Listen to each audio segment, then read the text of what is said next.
Hello, government students. Today we're starting Unit 5, our last unit in government, with notes 5.1 political parties. Your essential question: what is a political party? So, first, we're going to be starting with parties and what they do. So, a political party is a group of people who seek to control the government by winning elections and then holding office. The two major parties that we have in the United States today are the Republicans and the Democrats.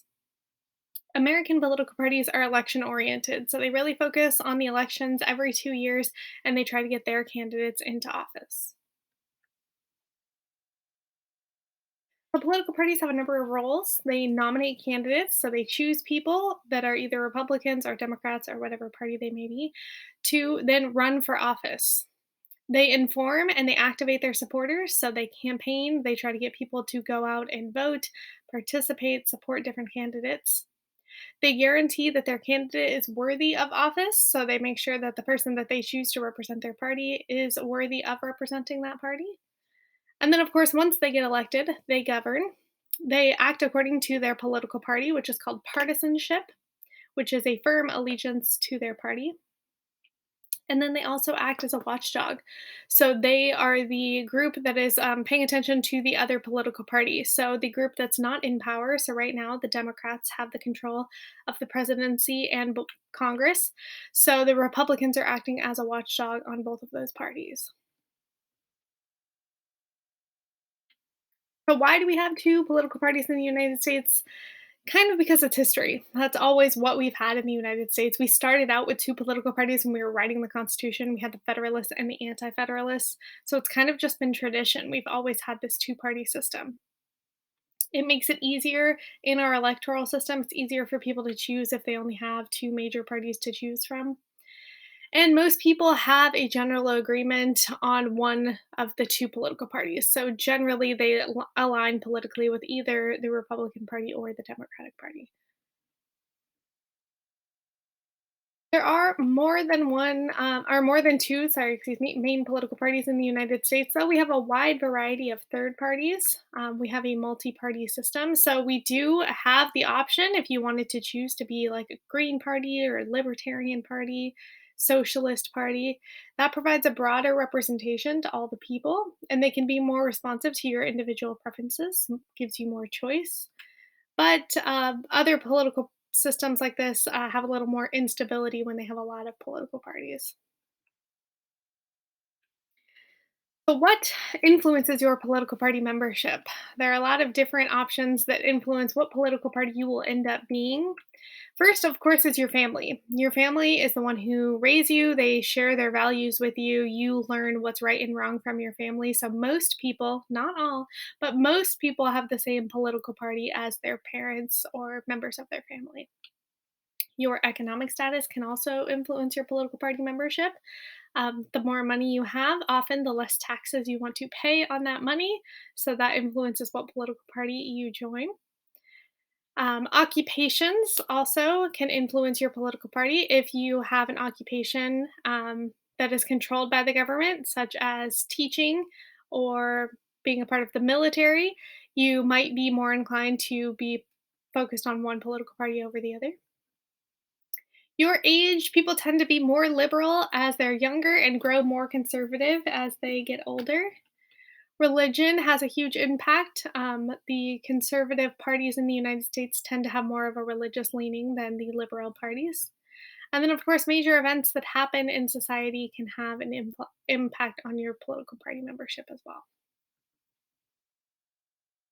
As I mentioned earlier, we did start with two political parties in the United States, the Federalists and the Anti Federalists. So Hamilton was in charge of the Federalist. They really supported the Constitution. They believed that it was an open document, that they had a liberal interpretation. And the Anti Federalists favored Congress as the strongest arm of the government, and they had a strict interpretation of the Constitution. And since then, we've had two political parties in our system. Those political parties have changed over time what the two major political parties were, but we've always tended to have two political parties being dominant.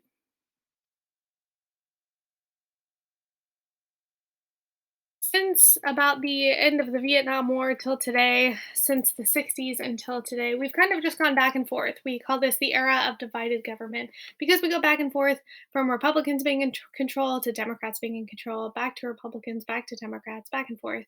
And that's kind of been the way it's gone. As you can see, this is how it's swung back and forth up until today, 2021. We just started to swing back on the Democratic side. We do have some minor parties in the United States. Some are single issue parties, like the Green Party. They care about the environment, so anything environmentally focused is their issue. We also have some economic protest parties, like the Tea Party. Tea Party was taxed enough already. They were founded in 2010. Minor parties are important as well to our system, even though we have two major political parties. Minor parties can pull votes away from major parties, so they can play the role of the spoiler. They can also be a critic, so they can take a stand on controversial issues and cause those two main political parties to have to take notice and start discussing them. And then they can be innovators. They can draw attention to important issues or propose innovative solutions to problems that the main two political parties may not have thought of before. So both of the major political parties, Democrats and Republican, are highly decentralized and fragmented. I'm sorry, not of the main political parties, of our smaller political parties. Often they lack a strong leader, and this can cause them to distribute their power widely, but it doesn't really mean that they have one central leader. Like right now, the Republicans have one central leader in former President Trump. He is still a major leader in the Republican Party. And then the Democrats have a strong leader in President Biden. But political parties that are much smaller, like the Green Party or the Libertarian Party, they don't have this strong leader that can kind of guide them through.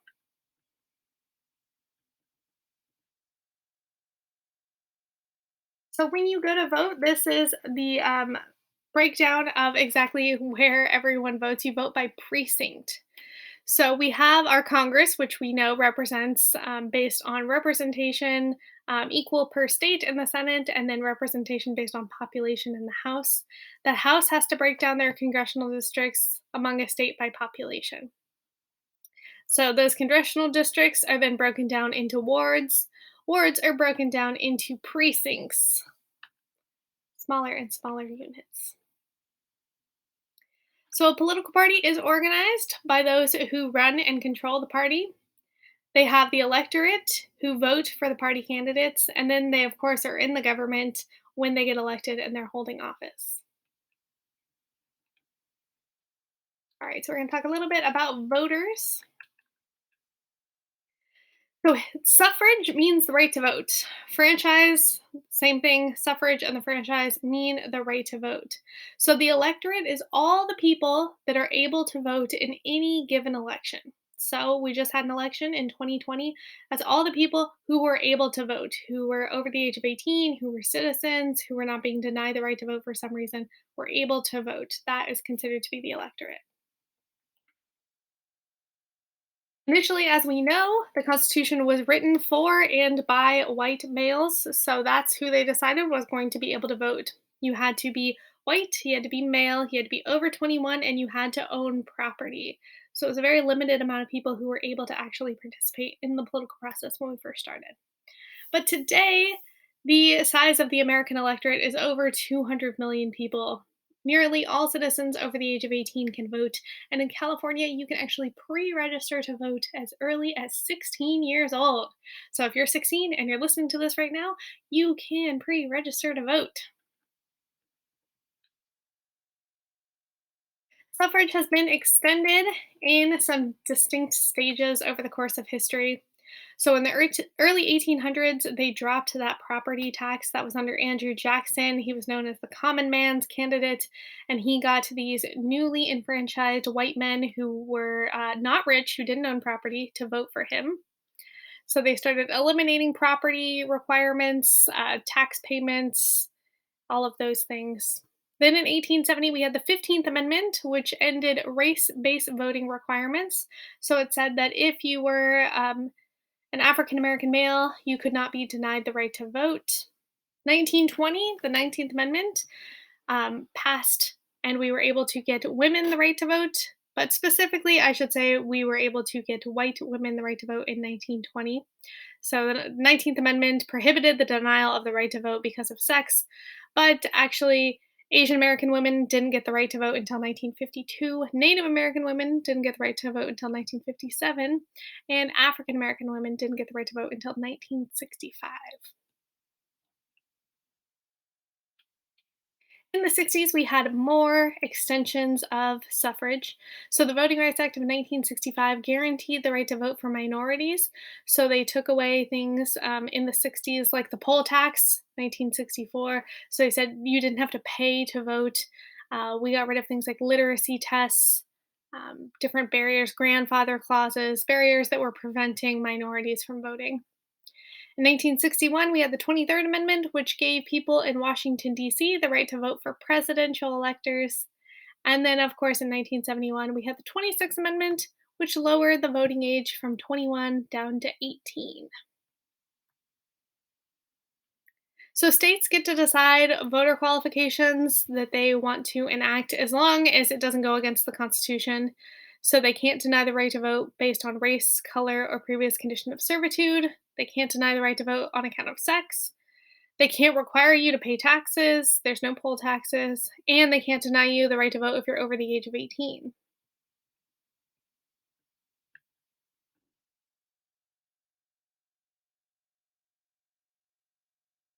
But most states will require three specific things for you to be able to vote. You have to be a citizen of the United States. You have to be a resident of that state, meaning you have to live in that state. On election day, you can't just go to like a swing state. You're like, oh, I want to go to Texas because I want to turn Texas blue and I want to go vote in Texas on election day. You're not allowed to do that. You have to be a resident of your state. And then, of course, you have to be at least 18 years old. Some states, most states, I would say, require you to register in order to be able to vote. We will learn how to register to vote in this class. It's a very simple form. You just have to fill out, and you can even do it online now. You have to have a driver's license or a state ID to do it online because they do need a signature on file. But if you don't have one of those, you can still do it online, but then you have to print it out and actually physically mail it in. Literacy tests are no longer required. Several states over the course of history have required people to be able to read and write, but most of these tests were racially biased and they gave different exams to different races to try to prevent different people from being able to vote.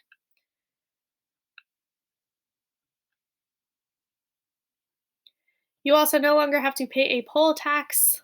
That is now forbidden by the 24th Amendment.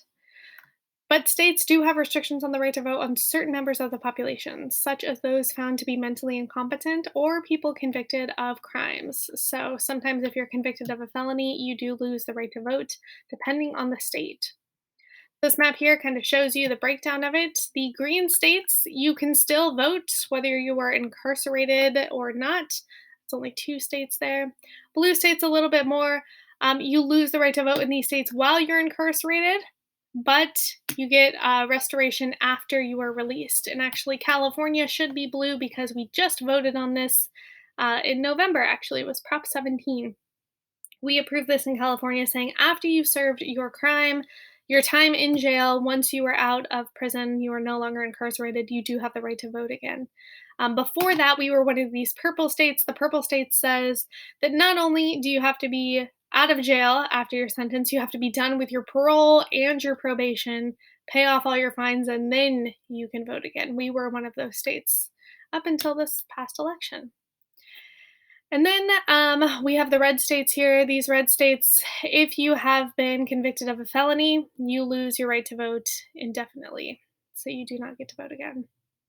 So in the United States, 1 in 13 African Americans have lost their right to vote due to felony convictions. That's 1 in 56 of non Black voters.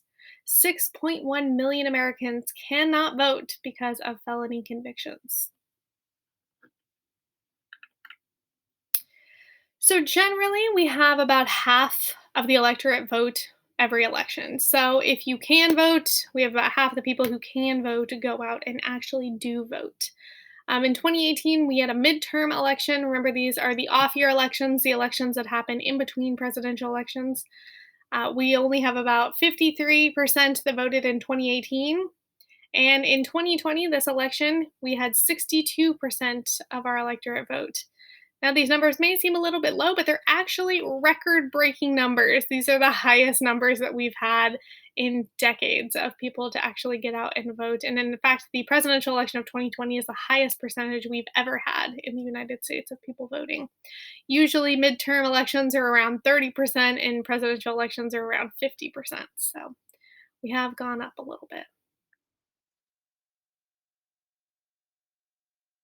All right. So, suffrage, expanding suffrage. As we know, the 15th Amendment declared that the right of vote cannot be denied based on race, color, or previous condition of servitude, meaning if you were formerly enslaved. The Civil Rights Act of 1964 abolished the literacy requirement, and it had a lot of negative responses. So, we had a violent response from a lot of the police down in the South. Dr. King, actually, the anniversary of this was just yesterday of the march in Selma, Alabama. Dr. King, Congressman John Lewis, they went ahead and they went down to Selma, Alabama to march to show that the Civil Rights Act were still not enough to ensure voter equality. These previous Civil Rights Acts, they needed a Voting Rights Act, is what they were trying to fight for. Because in Alabama, many people were still not able to vote even though they were over 18, they were citizens, they were residents of Alabama. Because they were African American, they were trying to make it very difficult for them to vote.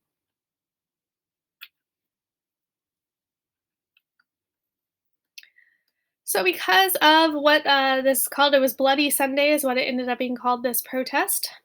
President LBJ did sign into law the Voting Rights Act of 1965. So, non voters, voting behavior. Millions of voters don't vote. Every single year, we have every time we have an election, millions of Americans don't vote. Only 62% of all eligible voters cast their ballots in the 2020 presidential election, which was probably the most intense election of my lifetime. It was very contentious, very heated. A lot of people were very interested in the outcome, and yet we still only had 62% of Americans participate. That's a little less than two-thirds. 53% voted for Congress in 2018. These are record high turnouts. Voter turnout significantly decreases in off year elections. So when we're not voting for president, these rates go down. Although we know we're still voting for other things. And in fact, the off year elections are the only time we have the elections 100% by popular vote. So remember, we don't have any electoral college or anything like that when we're not dealing with a presidential election. So all of these things, all of the propositions that we vote for in California, all of your members of the Senate, your members of the House, your local representatives like your mayor, your city council, your school board, who's making those decisions about us coming back to school. All of those things are things that you vote on in off year elections. So, gotta pay attention. Some people don't vote for various reasons, such as travel, they're not a citizen, they're not able to vote, they're ill, things like that. But most voters don't vote because they find it inconvenient, or they don't think their vote will make a difference, or they distrust politics and political candidates. They don't like politics, things like that. But voting is actually really, really easy to do. So in California, our polls are open from 7 a.m. to 8 p.m. every time we have an election day. If you are vote or working that day, you are required to get 2 hours off to vote. So if you're working all day long, if you're working a 12-hour shift from 7 a.m. to 7 p.m. and you're like, dang, I won't have time to go vote, your place of work has to give you 2 hours off during your workday to go and vote. You can also vote by mail. So we have absentee ballots. You can vote by mail. And in this past election in 2020, maybe this is why we had a higher voter turnout. Every single person in the state of California was mailed their ballot. That was because of COVID 19. We didn't want everyone showing up to the polls on election day, but we still had the highest turnout, and perhaps that was because people were voting by mail. We have same day voter registration. They do give you a provisional ballot so they can verify that you are who you say you are, but you can register to vote on election day. You can vote early in person in Sacramento. There's multiple places to vote early in person the weekends before an election. We have online voter registration, and we have voting materials in languages other than English. We have voting materials in about 12 different languages here in California. So even if you don't speak English, you can still vote in California. Voter preferences can't be predicted by just one sociological factor. They're a combination of all of these different things. And your psychological factors have an influence as well. So your perceptions of the political party, the candidates, and the issues will impact your vote. So if you're really loyal to one particular political party, you are more likely to go out and vote in every election. And then also short term factors, the candidates' specific issues that may be going on can drive a lot of people out to vote. So that could also be a reason why we had an increased election turnout in November of 2020. Um, there was a lot of candidates and issues that people really cared about in 2020, so that could have driven more people to the polls than would normally vote.